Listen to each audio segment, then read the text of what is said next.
십자가에서 다른 것들을 봐서는 안 되고 하나님의 섭리를 보라, 이러한 제목으로 은혜를 나누겠습니다. 여러분들에게 질문을 던지면서 이제 말씀을 시작하려고 하는데, 혹시 여러분들은 예수님께서 십자가에 꼭 달릴 필요가 있을까? 이런 생각을 해본 적이 있으십니까? 예수님께서 꼭 십자가에 달리셔야만 했나요? 답을 해보세요. 여러분, 예수님이 십자가에 여러분 달릴 필요가 있나요? 답을 해보시라니까요. 어렵죠. 생각을 잘 안 해봤죠. 십자가에 달리셨지 뭐, 그 정도일 텐데, 십자가 형벌이 아니라도 사도행전에 나오는 스데반 집사의 죽음처럼 돌에 맞아서 죽을 수도 있는 거잖아요. 돌에 맞아서. 굳이 꼭 십자가 형벌을 당해야 할까? 돌에 맞아서 죽을 수도 있는 것입니다. 당시 종교법을 어기게 되면 돌에 맞아 죽었거든요. 그렇기 때문에 굳이 예수님께서 십자가 그렇게 여러분 십자가에 죽을 필요가 있나? 돌에 맞아 죽어도 될 텐데 왜 십자가에 달리셔야만 했을까? 그렇게 고민해 본 적이 없으십니까? 실제 당시 유대 지역은 로마 제국의 식민 지배를 받았다 그래요. 로마 제국의 식민 지배를 받았습니다. 그런데 이 로마는 유대 지역의 종교를 존중했어요. 유대 지역의 종교를 존중했습니다. 그러니까 일제 강점기 시절에 일본 제국주의가 이 조선 땅에 들어와 가지고 조선의 모든 것들을 다 엉망으로 만들고 다 없애버리려고 했죠. 우리의 조선 사람들의 영혼까지도 다 파괴하려고 했어요. 창씨 계명까지도 하려고 했고, 조선에 있던 여러 종교들도 다 무너뜨렸습니다. 그러니까 자신들의 그런 나라로 한마디로 만들어 버리려고 한 거죠. 근데 그런 식민 정책이 아니라 당시 로마는요, 종교를 인정했다니까요. 또 유대 지역은 이 로마에서 좀 멀리 떨어져서 그런지는 모르잖아요. 유럽 지역은 아니니까. 그래서일까요? 일부 자치권도 주었습니다. 그러니까 이 헤롯도 여러분 세웠죠. 총독이 있음에도 불구하고 그 나라 왕을 세워가지고 일정 부분 다스리도록 자치권도 허락했던 것이 바로 로마였습니다. 아무튼 여하튼 유대 지역의 종교만큼은 존중했어요, 로마 제국이. 따라서 유대 지역에 사는 유대인이 종교법을 어기게 되면 대제사장을 비롯한 종교 지도자들이 돌을 던져가지고 직결 심판을 했습니다. 그렇게 했을 때 로마는요, 눈 감았어요. 알면서도 모른 척했단 말이에요. 그걸 가지고 뭐라고 하지 않았습니다. 왜? 종교법을 어긴 거니까. 그렇게 해서 실제 죽은 인물이 바로 스데반 집사였죠. 유대 사회 속에서 이제 스데반이 어떤 이야기를 했습니까? 예수 그리스도가 하나님이시다. 예수 그리스도가 죽으셨지만 3일 만에 부활하셨다. 그 말한 것뿐이에요. 그러니까 유대인들의 입장에서는 이게 말이 안 되는 거지. 예수가 부활해? 이게 말이 안 되는 이야기예요. 유대의 교회에서는. 그렇기 때문에 돌을 던져가지고 그냥 죽여버린 거예요, 스데반 집사를. 즉 이처럼 유대 종교법을 어긴 누군가를 죽여도 로마 정부는 개입하는 법이 없었습니다. 묵인하는 거예요. 인정해 주는 거죠. 따라서 대제사장을 비롯하여 당시 유대 종교 지도자들은 사사건건 예수를 잡아 죽이려 했기에 예수를 종교법을 어긴 중죄인으로 여겨서 자신들이 스스로 돌을 들어가지고 돌을 던져서 예수를 죽여도 되었습니다. 아마 예수를 죽인다고 해도 뭐라 할 사람이 아무도 없을 거예요. 인정했단 말이에요. 종교법 어긴 거니까 묵인했겠죠, 여러분. 실제로 예수님께서는 다음과 같이 말하기도 했습니다. 종교법을 어겼어요. 유대인들의 입장에서 보면요, 말이 안 되는 거야. 예수님이 어떤 말을 했습니까? 나와 아버지는 하나이니라. 여러분, 이 말을 한번 들어보세요. 나와 아버지는 하나다. 이 말은 뭐예요? 내가 하나님이다. 유대교에서 이게 말이 됩니까? 여러분, 유대교에서 보면 이게 말이 되느냐고요. 예수님이 하나님이래. 이렇게 말하고 다니는 자가 있으면 이건 여러분 신성 모독이죠, 당연히. 종교법을 어긴 행위입니다. 실제 이 말을 했을 때 옆에 있던 유대인들이 돌을 들어가지고 죽이려고 했어요. 그때는 아직 하나님의 때가 아니었기 때문에 죽지도 않았습니다. 여하튼 이런 식이었기 때문에 당시 종교 지도자들은 종교법을 어긴 범죄자로 예수를 당장 끌어다가 돌로 즉결 심판해도 좋았어요. 그런데 요한복음 18장을 보세요. 어제 우리가 살펴봤지만 18장을 보게 되면 종교 지도자들은 이 예수를 빌라도 총독에게 끌고 왔다라는 거예요. 본인들이 죽여도 좋은데 굳이 끌고 왔습니다. 바로 그렇게 한 이유가 있죠. 돌로 쳐 죽이는 것이 아니라 그것보다도 다른 형벌을 가하기 위해서였어요. 그러니까 돌로 쳐 죽이는 것이 성에 차지 않았기 때문에 그리한 거예요. 그래서 로마법에서 가장 잔인하다는 십자가에서 예수를 죽이려 한 것입니다. 돌로 쳐 죽이면요, 그것도 여러분 끔찍한 일이죠. 그것도 아플 거 아니에요. 얼마나 고통스럽겠습니까? 그렇지만 당시 종교 지도자였던 대제사장과 그들에게 부역했던 자들이 얼마나 예수를 싫어했는지를 잘 알 수 있는 것이죠. 돌에 맞아 죽어서는 안 된다는 거야. 성에 차지 않는 거예요. 실제로 다음의 구절을 보면 유대 종교 지도자들과 유대인들이 예수를 십자가에 못 박으라고 이야기를 합니다. 빌라도의 입에서는요, 십자가 이야기가 나온 적이 없어요.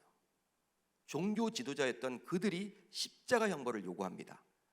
대제사장들과 아랫 사람들이 예수를 보고 소리질러 이르되 십자가에 못 박으소서, 십자가에 못 박으소서 하는지라. 두 번씩이나 보자마자 이런 말을 한 거예요, 빌라도에게. 실제로 예수님께서는 십자가에 달려서 비교적 빠른 6시간 만에 돌아가셨습니다. 6시간 만에 비교적 빠르게 돌아가신 거예요. 유대 문헌을 보게 되면요, 여러 가지 여러분 증언들이 나오는데 놀랍게도 어떤 사람은 8일 동안 십자가상에 있었대. 와, 8일 동안. 한번 생각을 해보세요. 얼마나 여러분 잔인합니까? 죽어지지가 않는 거야. 예? 죽고 싶은데 죽어지지가 않는 거라니까요. 십자가 여러분 달려가지고 새들이 와가지고요 막 살을 쪼아대요. 여러분 유대 문화를 보면요, 어떤 사람은요 이 눈알을 새가들이 와서 파먹는데 피가 여러분들을 질질 흘리는 거지. 예? 저녁이면 여러분 짐승들의 소리가 막 들리는 거예요. 사람들은 다 철수해 버렸고. 여러분 짐승, 늑대 이런 여러분 사람 이런 동물들의 소리가 여러분들 막 있는 거야. 그 피 냄새를 맡고 그 십자가 밑에서 여러분들 막 들개들이 와가지고 막 이렇게 다 계속 짖어대고 얼마나 여러분 고통스럽겠습니까? 여러분 이렇게 예수님은 뭐 6시간 만에 이렇게 돌아가셨기 때문에 뭐 6시간 정도면 죽나 보다 하는데 그렇지 않다라는 거예요. 그러니까 세계에서 가장 잔인한 이 사형 기구가 바로 십자가였습니다. 여러분 그렇기 때문에 성경을 자세히 보면 예수를 십자가에 못 박은 것은요, 우리가 오늘 말씀을 통해서 알 수 있듯이 빌라도 총독이 아닙니다. 빌라도 총독이 아니고 로마법에서 그렇게 선고한 것도 아니었고, 오히려 빌라도는 다음과 같이 예수를 고발한 유대인들에게 말하기도 했다라는 거예요. 그러니까 빌라도는 예수를 십자가에 못 박기를 원치 않았어요. 왜냐하면 죄가 없음을 확인했기 때문에. 어떻게 할 수 있느냐? 다음의 구절을 통해서 확인이 가능하죠. 빌라도가 이르되 너희가 친히 데려다가 십자가에 못 박으라. 나는 그에게서 무엇을? 죄를 찾지 못하였노라. 죄를 찾지 못했다. 잔인한 십자가에 빌라도가 결국은 허락을 했기 때문에 못 박혔지만, 궁극적으로 십자가에 못 박은 분들은 당시 종교 지도자였던 대제사장들과 그들의 부역했던 유대인들이었습니다. 여러분 유대인들에게 고발당한 예수를 신문했지만 빌라도는 예수에게서 어떠한 죄목도 발견하지 못했다라고 이야기를 하면서 차라리 너희들이 십자가에 못 박으라 그렇게 요구를 한 건데요. 하지만 유대인들 스스로 예수를 십자가에 못 박으라고 강력하게 요구를 하니 십자가에 못 박으라는 유대인들의 강한 요구에 그냥 이 빌라도는 안타깝게도 그냥 거기에 수긍해 버린 거예요. 어제도 제가 말씀을 드렸지만 너무나도 안타깝죠. 꼭 그럴 필요가 있었을까? 로마의 여러분 총독인데 힘을 가졌기 때문에 그렇게 우유부단하게 행동하지 않아도 좋을 텐데 그리 해버림으로 말미암아 우리는 다 대제사장과 유대인들은 잃어버리고 지금까지 빌라도 총독에게 못 박힌 것처럼 이야기를 하죠. 실질적으로 보게 되면 빌라도 총독은요 그냥 따라간 것뿐이에요. 적극적으로 하지 않았던 것뿐이에요. 허락한 것뿐입니다. 실질적으로 요구한 것은 바로 당시 유대인들이었다. 자, 그렇다면 유대 종교 지도자들이 단순히 예수에게 더 고통을 안겨주고자 잔인한 십자가 형벌로 예수를 죽였다라고 볼 수 있을까요? 여러분 어떻게 생각을 하십니까? 그것뿐입니까? 즉 단지 그 이유 하나 때문에 충분히 종교법을 어겼다라는 이유로 자신들이 돌로 죽일 수 있었지만 그렇게 하지 않고 예수를 로마의 잔인한 극형이었던 십자가에 달려 죽이려 했던 것일까요? 한번 여러분들이 답을 해보세요. 단지 여러분 그 이유 하나뿐입니까? 잔인하게 죽이려고 하는 그 이유 하나뿐인가요? 이 질문에 대한 답을 얻기 위해서는 갈라디아서를 살펴봐야 합니다. 복음서에 나와 있지 않아요.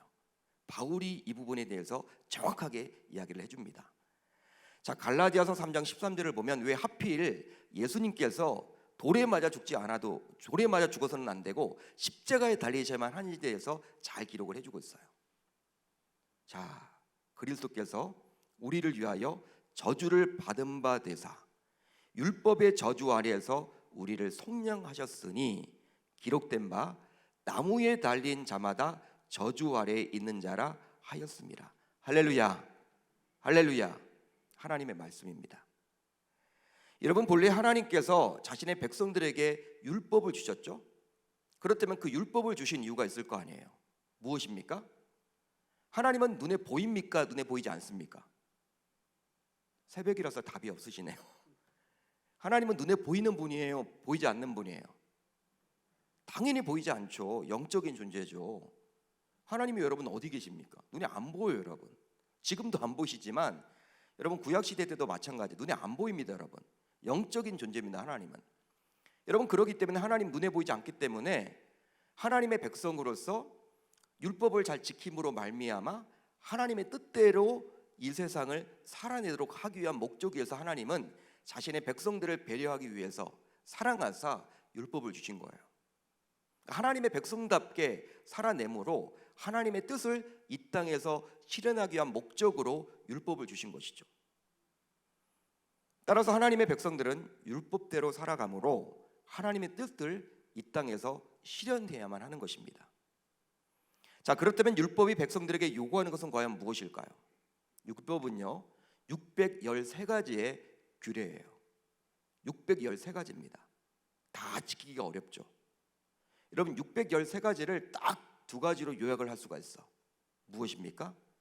하나님 사랑과 이웃 사랑.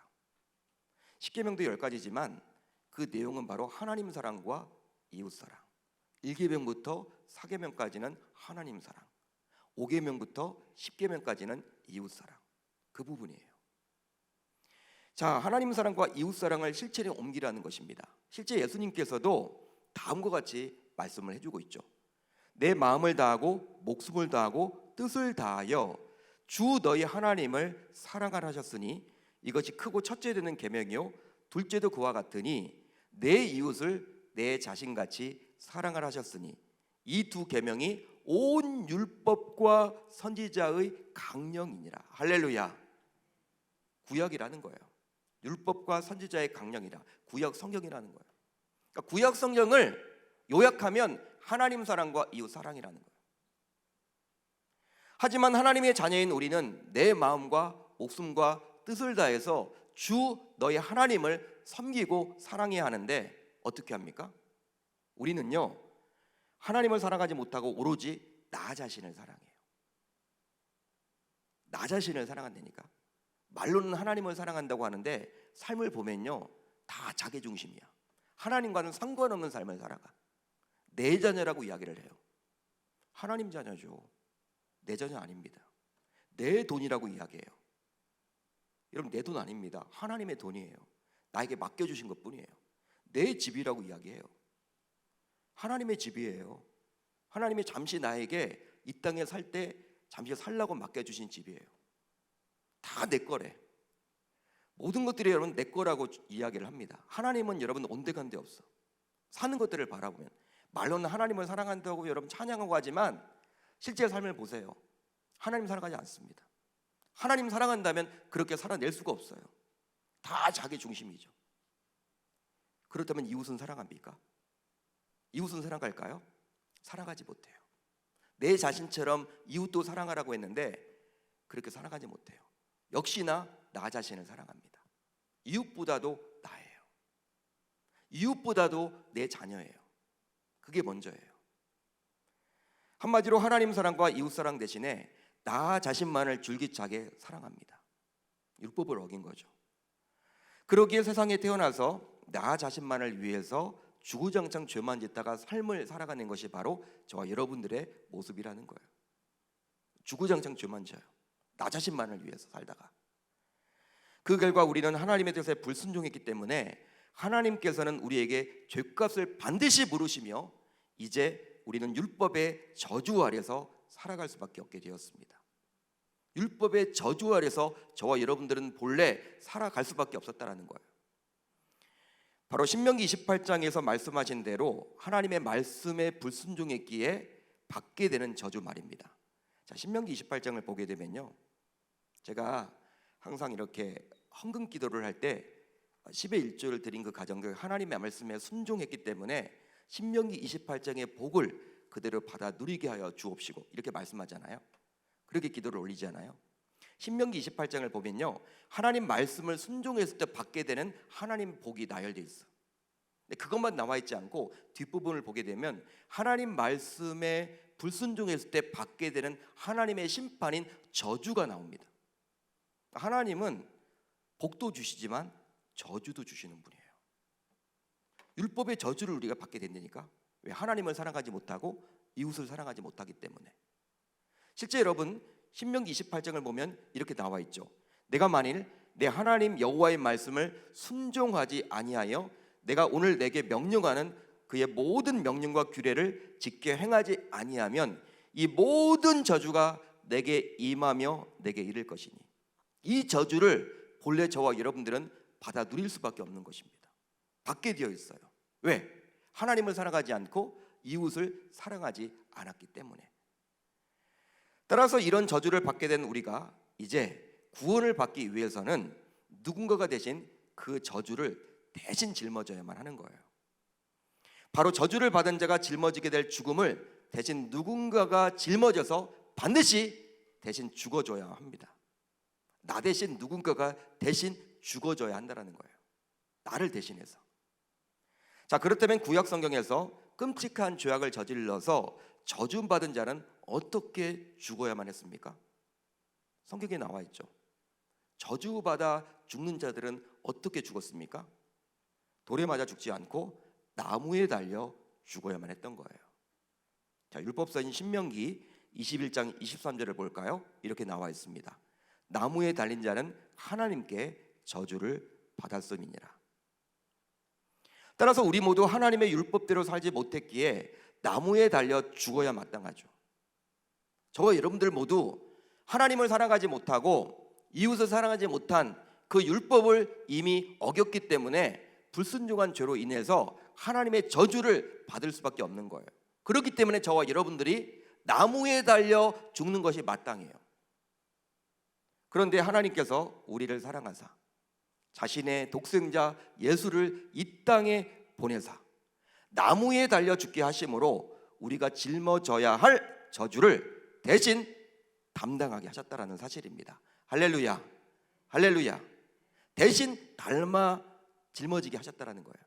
이게 대속의 은혜죠. 대속의 은혜. 대신 죽어준 거예요. 저와 여러분들이 져야 될 그 십자가를 대신 짊어지셨다라는 사실입니다. 예수님은 죄가 있을까요, 없을까요? 죄 없는 분이죠. 여러분, 그분은 하나님 말씀을 철저하게 100% 따랐던 분이야. 그분은 십자가에 짊어질 이유가 없어. 십자가는 누가 져야 돼요, 여러분? 율법을 어긴 사람이 져야죠. 나무 십자가 여러분 누가 매달려야 돼요? 율법을 어긴 사람들, 하나님 말씀에 불순종했던 자들, 저주를 여러분 받을 자들이 짊어져야 하겠죠. 그러니까 저와 여러분들이 짊어져야 하는데 죄가 없는 그분이 대신 짊어져서 저와 여러분들은 이제 자유케 되었다라는 그 사실입니다. 바울은 지금 그 이야기를 길게 이야기를 해주고 있는 것이죠. 그 결과 우리 모두 저주에서 해방되어 구원을 받게 된 것입니다. 따라서 어떤 의미에서 보게 되면 예수님이 달리신 십자가는 저주의 상징이라고 볼 수 있어요. 하지만 우리에게는 기쁜 소식, 즉 복음임을 믿을 수 있기를 바랍니다. 믿을 수 있기를 바랍니다. 그래서일까요? 바울은 이런 말을 해요. 십자가의 도가 멸망하는 자들에게는 미련한 것이다. 하지만 구원을 받는 우리에게는 하나님의 능력이라. 할렐루야. 할렐루야. 십자가를 바라볼 때 누군가는 저주다 라고 이야기하지만 그게 아니라 우리들에게는 구원을 주시기 때문에 그게 바로 능력이 된다는 것이죠. 십자가의 능력. 따라서 예수님께서 십자가에 달려 죽으신 것은 오래전부터 계획하신 하나님의 뜻이요, 하나님의 섭리라고 감히 말을 해드릴 수가 있는 거예요. 예수님은요, 돌에 맞아 죽어서는 안 되는 거예요. 스데반 집사처럼 돌에 맞아 죽어서는 안 된다니까. 저와 여러분들을 구원해야 하기 때문에, 저주를 대신 짊어져야 하기 때문에 십자가에 달릴 수밖에 없는 운명이었다라는 사실이에요. 바로 이건 다 하나님이 창세 때부터 계획하신 놀라운 섭리죠. 아마도 여러분들 가운데 신앙생활을 오랫동안 해왔던 분들은 이 하나님의 섭리에 대해서 들어보셨을 거예요.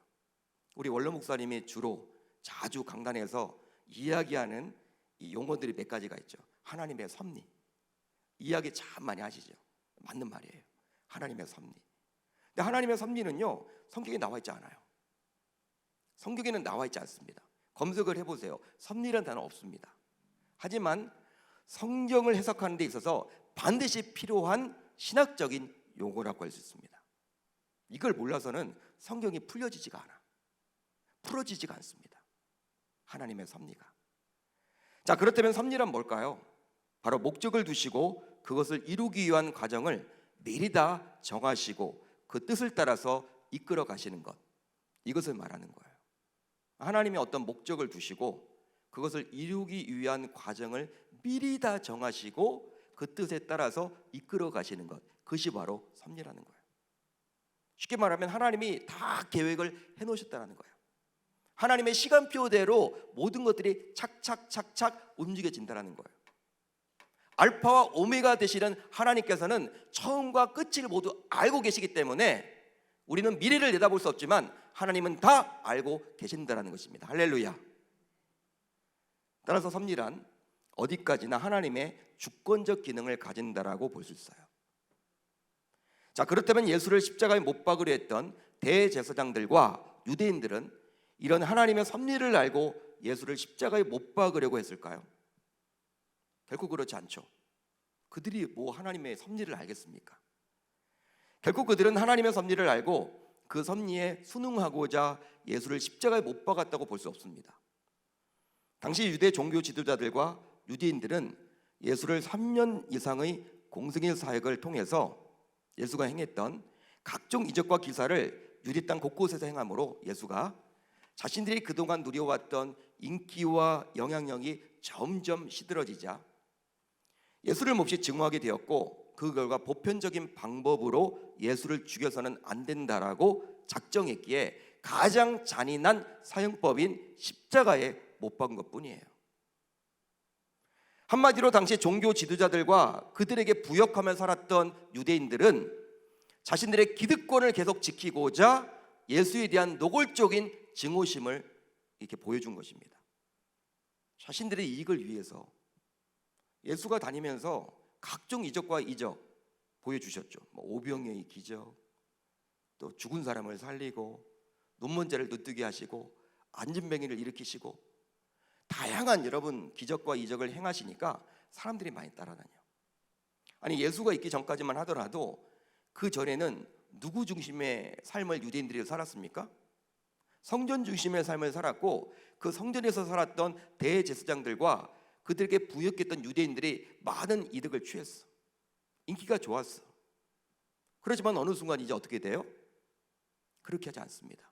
예수를 사람들이 따라다니는 거예요. 예수가 인기가 최고가 되었어. 그러다 보니까 그들이 화가 나는 거예요. 야, 이러다가는 우리 다 굶어 죽겠구나. 예? 우리까지는 뭐 이렇게 대충 살아도 우리 아들 때, 손주 때 가면 우리는 다 망하겠구나. 이런 생각으로 인해서 자신들의 기득권을 지키고자 예수에 대한 증오심을 계속 가졌던 거예요. 이처럼 예수를 십자가에 못 박음으로 결국 앞으로도 감히 유대교의 질서를 무너뜨리려는 시도가 나오지 못하도록 하기 위한 목적도 있었습니다. 실제로 유다 백성들은 누구나 율법에 나온 대로 나무에 달린 자는 하나님의 저주를 받는다라고 여겼기에 율법에 나온 대로 정말 나무에 달린 자는 모두 하나님의 저주를 받은 자라고 여겼기에 예수가 나무에 달린 것을 보고 유대교의 질서에 대항하는 세력은 이처럼 된다라는 것을 이렇게 보여주고자 하는 그러한 목적도 있는 거예요. 여러분, 예수가 십자가에 달렸죠? 나무 십자가에 달렸습니다. 그걸 보면 많은 유대인들은 이제 두려움이 올 거 아니야. 아, 그렇구나.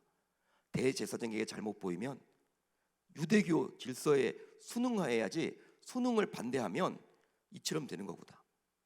여러분, 나무 십자가에 달렸다는 것은요, 하나님의 저주를 받았다라고 그 당시 모든 사람들이 보편적으로 생각을 해봤기 때문에 본보기를 보인 거라니까. 예수를 그렇게 십자가에 못 박음으로 자신들의 기득권을, 그 카르텔을 지키고자 하기 위한 목적이에요. 즉 예수를 십자가에 못 박음으로 당시 종교 지도자들은 이처럼 일석이조의 효과를 거둘 수 있다라고 여겼던 거예요. 그렇습니다. 종교 지도자들과 그들에게 부역한 유대인들은 자신들의 기득권을 지키고자 예수를 십자가에 못 박았습니다. 그리고 또 한 가지, 유대교의 질서를 지키고자 그렇게 함으로 함부로 제2의 예수, 제3의 예수가 나오지 못하도록 하기 위한 목적에서 십자가에 못 박은 거예요. 그러기에 오늘 말씀과 병행 구절을 보시면 처음에 그들은 예수를 행악자라며 빌라도에게 고소를 했죠. 이 사람이 행악자가 아니었더라면 우리가 당신에게 넘기지 아니하였겠나이다. 행악자. 하지만 이런 고소가 빌라도에게 먹히지 않게 되자 어떻게 합니까? 예수가 로마 정부에게 세금을 바치지 말라고 했다. 로마 정부에게 세금을 바치지 말라고 했다. 복음서를 보면 그런 내용이 나와요. 그것으로 또 고소를 해요. 아니 여러분, 빌라도 총독의 입장에서 나라에게 세금을 바치지 말라고 하면요, 그건 여러분 나라에 대항하는 거잖아. 제국에 대항하는 거잖아. 그렇게까지 여러분들 이야기를 해버립니다.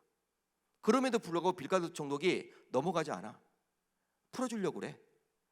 결국 그것도 먹히지 않게 되자 예수가 스스로 유다의 왕이라고 했다며 고소를 계속 이어갔죠.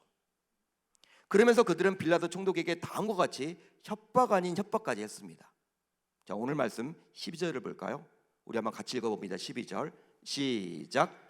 빌라도가 예수를 놓으려고 힘썼으나 유대인들이 소리질러 이르되 이 사람을 놓으면 가이사의 충신이 아니니이다.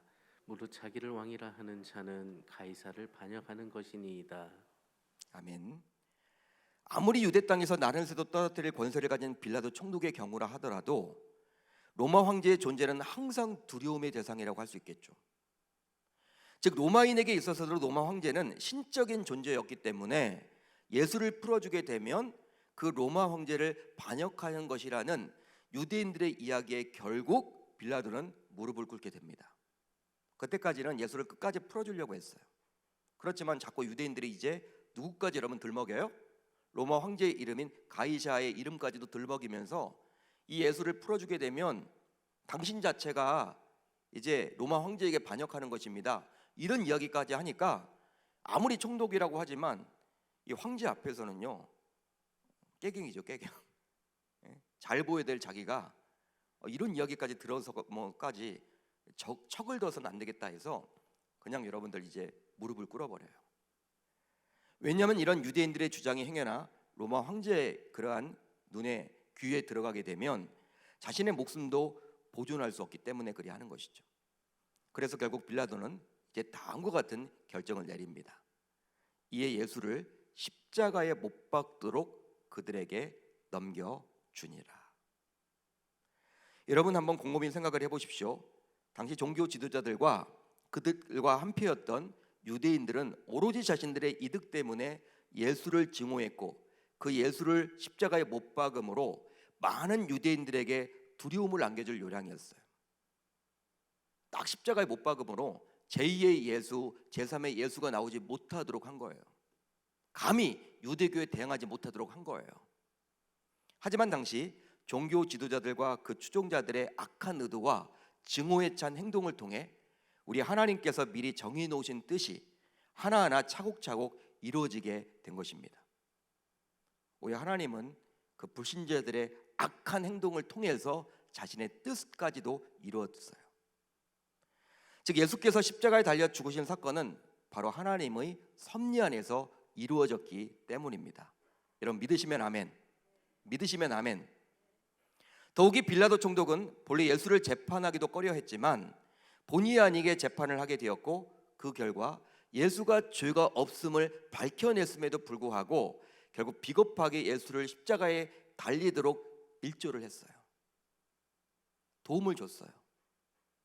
바로 종교 지도자들과 그들에게 일조한 유대인들의 등살에 못 이겨서 허락한 것입니다. 하지만 이런 빌라도 총독의 다소 우유부단하고 다소 비겁한 모습을 통해서 하나님의 섭리가 실현되었습니다.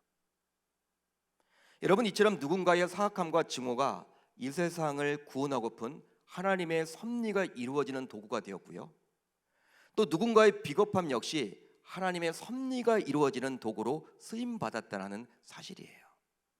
그러니까 역사에서 우연은 없다라는 거예요. 세상 돌아가는 것 보면요, 막 악인들이 판을 치죠. 예수 잘 믿고 신앙생활 하는 사람들이 오히려 손해보는 것처럼 느껴질 때가 많아. 하나님이 모를까요? 결국 그렇지 않다라는 거예요. 그런 과정들을 통해서도 하나님의 뜻은 이루어진다라는 거예요. 할렐루야, 할렐루야. 오늘 말씀을 통해서 확신을 갖게 되는 것이죠. 따라서 이 세상에서 우연히 일어난 일은 결코 없습니다. 즉 모든 일은 역사의 주관자 되시는 여호와 하나님의 섭리 아래에서 이루어지는 것이죠. 그러기에 내 인생에서 일어나는 아무리 사소한 일이라도 하나님은 결코 모르지 않으세요. 모르지 않으세요. 다 알고 계십니다. 내가 누구를 만나서 어떤 손해를 보더라도 하나님 모를까요? 다 아세요. 뭔가 목적이 있으시겠죠. 누군가를 만나서 내가 화가 났어, 기분이 나빴어, 여러분 쉽게 대응하지 마세요. 하나님 모를까요? 그 사람을 통해서 나에게 주시고자 하는 메시지가 분명히 있을 거란 말이에요. 심지어 코로나 팬데믹과 같은 대재앙조차도 하나님의 섭리 속에서 일어나는 일이기에 이런 재앙을 우리에게 허락하신 하나님의 뜻이 분명히 있음을 저와 여러분들은 확신해야 합니다. 그러니까 기독교인들은요, 이런 코로나 재앙을 보면서도 야, 하나님 살아계셔? 어떻게 이렇게 우리에게 나쁜 이게 언제 끝나? 이렇게 할 필요가 없다라는 거예요. 하나님 모르지 않습니다. 뭔가 목적이 있으시겠죠. 이 재앙을 통해서 우리에게 주시고자 하는 뜻이 있다라는 거예요. 따라서 신자인 우리는 고난주간을 맞아 십자가를 묵상하면서 아무리 힘들어도 하나님의 뜻이 있는 것이기에 그 뜻이 이루어지기를 인내하며 기도해야 할 줄로 믿습니다. 믿습니다. 이제 말씀을 정리하겠습니다. 십자가 사건이 없었다면 아직도 우리는 율법의 저주 아래에서 비참한 삶을 살고 있을 거예요. 즉 하나님의 저주 아래에서 아직도 소망 없이 하루하루 힘겹게 삶을 살아낼 것입니다. 그리고 여전히 구약의 제사를 그대로 드리고 있을지도 모르겠어요. 구약의 제사. 하지만 우리 구주 예수 그리스도께서 십자가에 달려 우리가 마땅히 받아야 할 저주를 대신 짊어짐으로 이제 우리는 구원을 받게 되었고 구약의 제사가 더 이상 필요하지 않게 되었다라는 사실입니다. 그러기에 십자가 사건은 우리에게 있어 얼마나 위대한 사건입니까? 여러분, 얼마나 위대한 사건입니까? 정말 중요해요. 따라서 고난주간을 맞아 이 십자가 등의 사건에 대해서 우리는 감사하는 마음을 가져야만 하겠죠. 바로 하나님께서 아주 오래전부터 계획해 놓은 즉 섭리 속에서 일어났기 때문입니다. 그러기에 십자가에 나타난 하나님의 섭리를 기억함으로 현재 아무리 힘든 고난 속에 놓여 있다 하더라도 이것 또한 그분의 섭리 안에서 이루어진 일이라는 사실을 깨닫고 저와 여러분들 모두 인내하며 기도하며 잘 견뎌낼 수 있기를 우리 주님의 이름으로 축원합니다. 축원합니다. 현재 여러분들 어떤 고난 가운데 있습니까? 어떤 힘든 일이 있으십니까? 무엇 때문에 마음 아파하세요? 하나님 모르지 않는다라는 거예요. 그런 것들조차도 하나님의 섭리 속에서 일어났기에 하나님이 여러분들 답을 알고 계시겠죠. 하나님이 우리들을 살아가시는데 우리가 여러분 나쁜 길로 인도하지는 않겠죠. 지금 현재는 힘들어도 나중에는 그것이 뭔가 우리에게 도움이 되기 때문에 주는 고난과 고통일 수도 있다라는 사실이에요. 아이들이요, 성장통을 알아요. 키가 클 때는요 다리가 막 아프다고 그래요. 아파야지만 커요. 여러분, 우리도 아플 때가 있죠. 고통이 있죠. 근데 그런 것들을 통해서 성숙과 성장이 일어난다는 사실이에요. 근데 본인이 지금 아플 때는 미래까지 내다보지 못해요. 근데 하나님의 섭리를 우리가 인정할 수만 있다면, 현재 힘들어도 아무리 어려워도 우리가 인내하며 그 하나님의 뜻을 구하며 기도할 수 있다라는 사실입니다. 저와 여러분들 모두 이 고난 주간을 맞이해서 여러분들이 힘든 일 가운데서도 그 하나님의 섭리가 있음을 분명히 인식하며 오늘 하루도 잘 견뎌낼 수 있기를 바랍니다. 그런 은혜가 있기를 우리 주님의 이름으로 축원합니다.